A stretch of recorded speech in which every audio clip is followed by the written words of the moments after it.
महर्षि, पिछली गलतियां जिनको अब सुधारा नहीं जा सकता, उनके बोझ से कैसे उभरा जाए? ऐसी कोई गलती नहीं जिसका सुधार ना हो, नहीं तो भगवत प्राप्ति कैसे होगी फिर? ऐसी कोई गलती नहीं जिसको हम नष्ट ना कर सकें। अगर ऐसा ना होता तो भगवत प्राप्ति हो ही नहीं सकती, फिर तो मनुष्य जीवन व्यर्थ चला जाएगा। नहीं, पहली बात तो दिमाग में बैठा लीजिए कि ऐसी कोई गलती नहीं जिसको हम नष्ट ना कर सकें।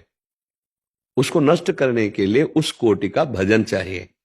खूब जितना हम भगवान का नाम जप करें, अंदर से इस बात से जलें कि मेरे से बहुत भयानक गलती हो गई। प्राय आजकल गृहस्थी में बड़ा मतलब ये ध्यान नहीं दिया जाता। जैसे कोई बच्चा है, किसी भी तरह से डॉक्टर ने कह दिया कि इसमें थोड़ी कमी है, तो उसको नष्ट करवा देते हैं, या बच्ची है तो उसको नष्ट करवा देते हैं, या नहीं चाहिए गर्भ रह गया तो उसको नष्ट करा। कई ऐसे, तो इससे क्या होता है, बहुत बड़ा अपराध है। भ्रूण हत्या, गर्भ हत्या, कई ऐसे पाप हैं। पर अगर हम मनुष्य जन्म में इन पाप अगर हो गए, इनको मिटा ना पाए, तो हमारी दुर्गति हो जाएगी। लेकिन हमारा मनुष्य जन्म मिला, अगर हमसे भूल हो गई, गलती हो गई, अज्ञान में हमसे गलती हो गई, स्वार्थ में हमसे गलती हो गई, तो अब हम सुधार ही नहीं हो सकता। नहीं, बिल्कुल सुधार हो सकता है। हम भगवत प्राप्ति करने योग्य मनुष्य देह को प्राप्त करके हम ऐसे नारकी गतियों को जाए, ऐसा नहीं। गलती हो गई, हम उसके सुधार का प्रयास करते हैं। ऐसी कोई गलती नहीं जिसका सुधार ना हो, पर वो उस कोटि का प्रायश्चित होना चाहिए। उसका प्रायश्चित, जैसे आप छोटी गलती हुई तो 2 थप्पड़ लग गए, ठीक हो गया। चोरी की तो 10-20-50 डंडे मिले, कुछ समय की जेल मिली। लेकिन ऐसे महत अपराध कर लिए तो फांसी की सजा मिलेगी, आजीवन कारावास तो है ना उस दंड के अनुसार। ऐसे जिसकी यहां सजा मिल गई तो उसका प्रायश्चित तो हो गया। लेकिन कुछ ऐसे पाप है जो प्रायश्चित नहीं हुआ, और हमने वो पाप किए हैं और पूर्व में भी किए हैं, तो उनका प्रायश्चित करने के लिए ही मनुष्य शरीर मिला है। सबसे बड़ा प्रायश्चित है उठते बैठते चलते फिरते नाम जब शुरू कर दें। सबसे प्रार्थना है नाम संकीर्तनम यस्य सर्व पाप प्रणाशनम। नाम के बल से पाप मत करो, लेकिन जो पाप हो गए उनको भस्म करने की सामर्थ्य नाम में। जैसे जंगल का जंगल पूरा है और दावानल अग्नि लग जाए तो भस्म कर देगी, ऐसे ही पाप का जंगल भरा है, उसको नष्ट करने के लिए अग्नि के समान भगवान का नाम है। जैसे 2 लकड़ियों की रगड़न से अग्नि पैदा हो जाती, चिंगारी, ऐसे जिह्वा से नाम राधा राधा राधा राधा राधा, इससे दिव्य ज्ञानाग्नि प्रकट होगी, सारे पापों को भस्म करके आपका मंगल कर देगी। पर वो निरंतर अभ्यास में लाओ, चलते फिरते उठते बैठते सेवा करते। कोई पैसा लगने की जरूरत नहीं। इसमें पैसा लगता है? हम कह रहे हैं अपवित्र पवित्रो वा सर्वावस्थांगतो पिवा यह स्मरेत पुंडरीकाक्षम सवाभ्यंतरा शुचि। अपवित्र हो या पवित्र कोई मतलब नहीं। राधा राधा राधा, श्याम श्याम श्याम श्याम। वो अंदर और बाहर दोनों जगह से पवित्र कर देगा नाम। अंदर के सारे पाप को नष्ट कर देगा, बाहर के विघ्नों को नष्ट कर देगा। और भजन होना चाहिए। पहली बात तो ये सोचे ही ना कि अब हमारे पापों का नाश हो ही नहीं सकता। नहीं हो सकता तो भगवत प्राप्ति कैसे होती? साधन धाम मोक्ष कर द्वारा ये मनुष्य शरीर है, हम सब प्रारब्ध को भोग लेंगे, संचित को भस्म कर देंगे, नए कर्मों का सुधार करेंगे और भगवत प्राप्ति करेंगे। अरे माना कि हमारा इतना जीवन गलती में चला गया तो पूरा जीवन हमारा व्यर्थ चला जाएगा क्या? गलती हो गई, अब उसका सुधार करेंगे। मानव जीवन सुधार के लिए मिला है, क्यों, किसका प्रश्न है? हाँ, तो सुधार के पक्ष में रहिए। हमसे जो भूल हो गई, हमसे जो गलती हो गई, प्रभु हैं वो हमें क्षमा करेंगे। हम उतना साधन करते हैं, नाम जप करते हैं, धर्माचरण करते हैं, पुनरावृत्ति गलती की नहीं करते हैं, पक्का सुधार हो जाएगा। नहीं तो भगवत प्राप्ति फिर कैसे होती है?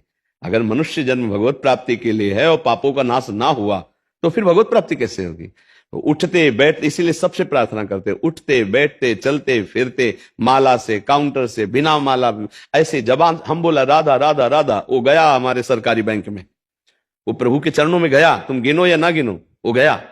उसको ये नहीं कि अब हम गिना नहीं और समर्पित नहीं किया तो कैसे समझ। जब हम राधा राधा राधा कह रहे हैं तो श्री जी सुन रही है और उस श्री जी के पास नाम जा रहा है, उसका फल हमें अवश्य मिलेगा। नाम जब अपने प्रभाव से ऐसे पापों के अंधकार को नष्ट करता है जैसे सूर्य भगवान उदय हुए तो सब अंधकार गया। आज का सत्संग अगर सुनना ना सुने हो तो सुन लेना, बहुत संतोष मिलेगा, बहुत बल मिलेगा। नाम महिमा का बहुत सुंदर गान था। तो नाम ही है जो जीव का परम कल्याण। अब कलिकाल है, क्या साधना हो सकती है? आप लोग खुद ईमानदारी से देख लो मना स्थिति क्या है। इसलिए जबान से राधा राधा राधा राधा, न पैसा लगता है न हम तुम्हें दान पुण्य की कह रहे हैं। जैसे हो खूब कमाओ खाओ, धर्म पूर्वक चलो, राधा राधा जपो, भगवत प्राप्ति हो जाएगी। खूब नाम जप करो। देखो ये अध्यात्म है, ये पैसा वाला नहीं है। बिना पैसा के भगवत प्राप्ति वाला मार्ग है। अध्यात्म का मतलब क्या होता है? अगर यहां भी पैसा तो फिर सब गड़बड़ हो गया ना। हाँ, कुछ नहीं, 1 रुपए की जरूरत नहीं। धर्म पूर्वक कमाओ, कभी किसी को भूखा देखा तो अपनी भोजन की थाली का भोग उसको दे दो। हम एक टाइम भूखे रह सकते हैं, तुम पा लो, ये बात है। और नाम जप करे तो अब ऐसा नहीं कि दूसरे को, मतलब आप बहुत बड़े शासन में पद में हो, दूसरे को अधर्म पूर्वक दबाया जाए, उससे धन लिया जाए, फिर दशांश से दिया जाए और तुम्हारा मंगल हो जाएगा, तो नहीं। लेने वाला और देने वाला दोनों नरक जाएंगे, क्योंकि पापाचरण कभी किसी का मंगल नहीं कर सकता, अधर्म कभी किसी का मंगल नहीं कर सकता। पापाचरण बंद करो और जो तुमने गलती की है उसका प्रायश्चित करो और नाम जप करो, घर में ही पवित्र हो जाओगे। परमार्थ में, भगवत प्राप्ति में पैसे की, एक पैसे की जरूरत नहीं है। प्रभु बाप को बाप कहने के लिए किसी सरकारी लायकात की जरूरत नहीं है। हमारा जन्म सिद्ध अधिकार है भगवत प्राप्ति करना, उसमें किसी की दलाली की, किसी के सपोर्ट की बिल्कुल जरूरत नहीं है। हाँ, हम भूल गए हैं वो मार्ग, तो वही भगवान गुरुदेव के रूप में संत की वाणी में बैठ के अपना मार्ग बता रहे हैं, हम उस पर चल देते हैं। यह लेन देन वाला थोड़ी विषय है, चलने वाला विषय है। अपना मन भगवान के नाम में लगाओ, अपने आचरण शुद्ध करो, धर्माचरण। कोई नशा मत करो, मांस मदिरा, ये सब जो गंदी बातें हैं, इन व्यभिचार, पराई माता बहन, ये सब बंद करो और नाम जप करो, सब ठीक हो जाएगा। जो गलती हुई भगवान सब क्षमा कर देंगे, बड़े मंगलमय हैं। अब ऐसे सोचो कि आप भोगो विषय, गंदे गंदे आचरण करो और पापाचरण करो और किसी को महीने में बांध दो 1 लाख 2 लाख 4 लाख, और वो भजन करके तुम्हारे पाप नष्ट कर देगा, कदापि नहीं। ऐसे जो खान पान करते हैं उनकी बुद्धि पाप से सन जाती है। भीष्म पितामह जी जब आखिरी में बाणों की सैया में पड़े हैं, 6 महीना व्यतीत हो गए, जब देखा भगवान ने कि अब अंतिम होने वाला है ज्ञान का सूर्य, तो युधिष्ठिर जी से कहा चलो ले लो चल करके ज्ञान। नहीं, ऐसा महात्मा युगों में पैदा होता है। भीष्म जी बड़े महात्मा, अखंड बाल ब्रह्मचारी, परम ज्ञानी। तो गए वहां, पांडव और द्रौपदी जी भी थी। जब ज्ञान की वार्ता करने लगी तब उन्होंने द्रौपदी जी ने कहा कि पितामह आज तो बहुत ज्ञान की बातें कर रहे हो। उस समय क्या हुआ था जब सभा में मैं चीख चीख के पूछ रही थी, उस समय क्यों नहीं बोले थे? ज्ञान कहां गया था आपका?